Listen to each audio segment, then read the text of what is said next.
407 years ago, our fathers brought forth on this continent a new nation, conceived in liberty and dedicated to the proposition that all men are created equal.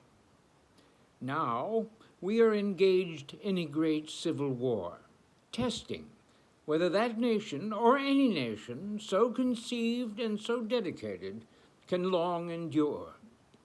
We are met on a great battlefield of that war.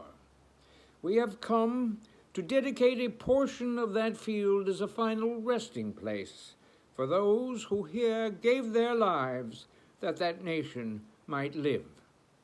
It is altogether fitting and proper that we should do this. But in a larger sense, we cannot dedicate, we cannot consecrate, we cannot hallow this ground. The brave men, living and dead, who struggled here have consecrated it far above our poor power to add or detract. The world will little note nor long remember what we say here, but it can never forget what they did here. It is for us, the living rather, to be dedicated here to the unfinished work which they who fought here have thus far so nobly advanced.